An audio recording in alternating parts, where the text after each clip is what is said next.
Guys, lihat, ada balap mobil tuh. Ketiga mobil tersebut saling beradu kecepatan. Seperti yang kalian lihat, mobil kuning adalah mobil pertama yang mencapai garis finish. Mengapa demikian? Karena mobil kuning memiliki kecepatan dan kecepatan yang tinggi dibanding mobil yang lainnya. Kenalin, kami dari kelompok 2, tim santuy anti kecot. Assalamualaikum warahmatullahi wabarakatuh. Perkenalkan, saya Ananda Vidias dan kawan-kawan dari kelompok 2 akan menjelaskan mengenai materi aplikasi turunan, yakni pada subbab, jarak, kecepatan, dan percepatan. Jarak, kecepatan, dan percepatan adalah tiga besaran yang sangat berkaitan dengan antara satu dengan yang lain. Ketiga besaran ini sangat bergantung oleh adanya waktu, sehingga waktu sangat mempengaruhi ketiga besaran ini. Poin pertama yang akan kita bahas adalah kecepatan. Kecepatan sendiri dibagi menjadi dua pada materi kali ini. Kecepatan rata-rata dan kecepatan sesaat pada detik tertentu.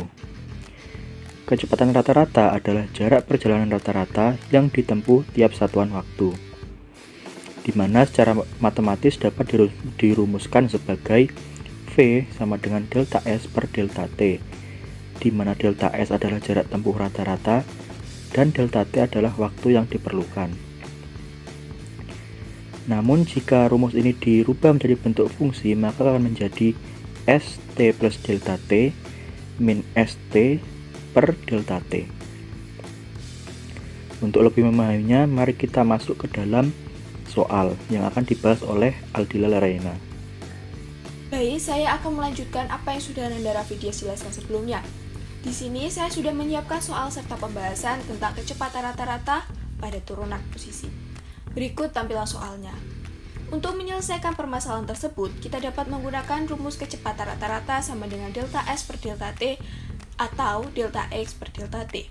Oleh karena itu, kita tentukan terlebih dahulu untuk X dalam kurun waktu 0 detik dan X dalam kurun waktu 2 detik. Setelah mendapatkan hasilnya, kita masukkan lagi ke dalam rumus menjadi X2 min X1 per T2 min T1 sama dengan 22 min 2 per 2 min 0.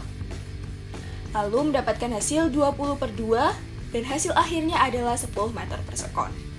Untuk penjelasan selanjutnya akan dijelaskan oleh kawan saya, Ana Yuri Andrea. Saya akan menjelaskan mengenai kecepatan sesaat. Kecepatan sesaat adalah kecepatan suatu benda pada saat tertentu atau pada titik tertentu.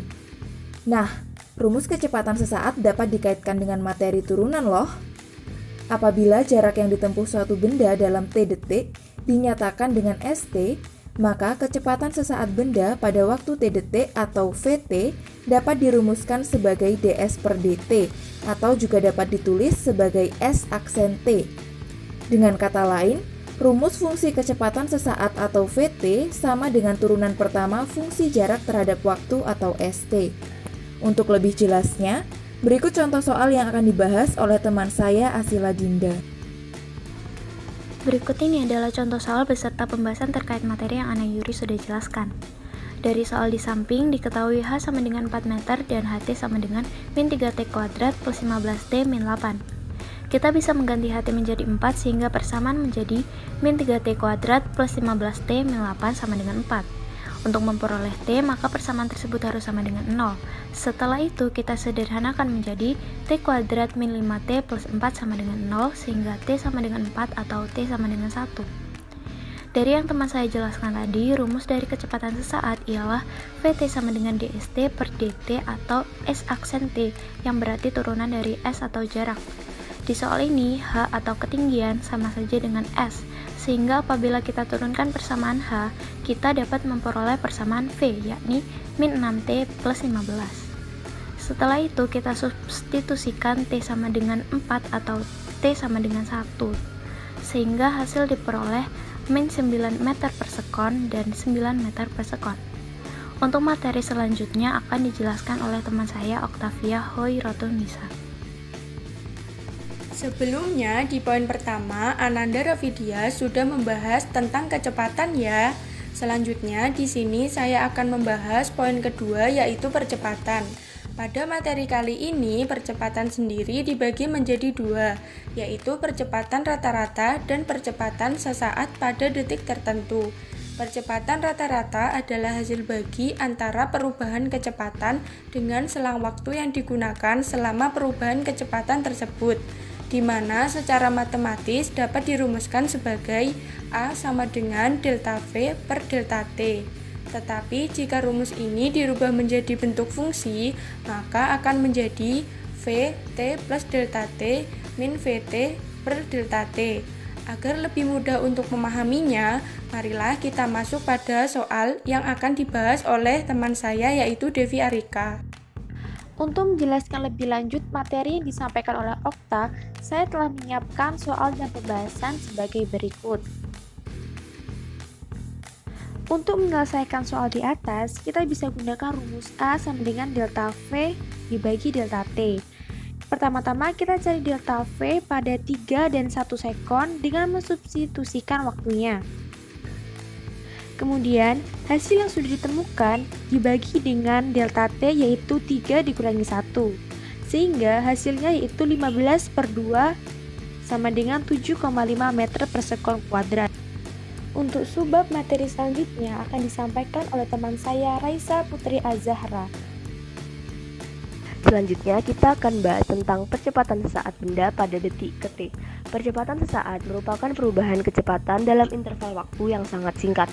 Percepatan sesaat adalah turunan pertama dari kecepatan terhadap waktu atau turunan kedua dari jarak terhadap waktu. Sehingga secara matematis dapat ditulis menjadi AT sama dengan dV per dt dikali T. Di sini dV per dt digunakan karena rumus percepatan sendiri adalah delta V per delta T. Vt bisa kita masukkan dst per dt karena itu merupakan rumus kecepatan sesaat yang sudah dibahas oleh Anna Yuri, sehingga rumus akan menjadi d per dt dikali dst per dt yang sama dengan d kuadrat st per dt kuadrat yang ekuivalen dengan turunan kedua dari jarak terhadap t.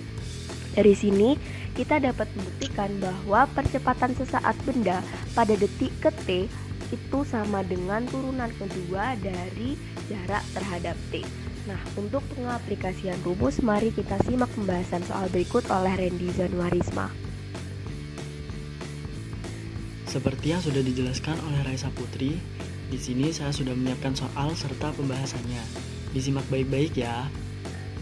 Karena turunan S terhadap T adalah sama dengan kecepatan sesaat benda, dan percepatan sesaat benda sama dengan turunan dari fungsi V, maka percepatan sesaat benda dapat kita cari dengan turunan kedua dari fungsi S, di mana turunan pertama dari fungsi S itu sendiri adalah minus 32T, dan turunan kedua dari fungsi S adalah minus 32. Jadi, percepatan sesaat bola saat detik kedua adalah minus 32 meter per sekon kuadrat. Oke guys, jadi segitu dulu video dari kelompok 2 yang bisa disampaikan. Kurang lebihnya mohon maaf. Assalamualaikum warahmatullahi wabarakatuh.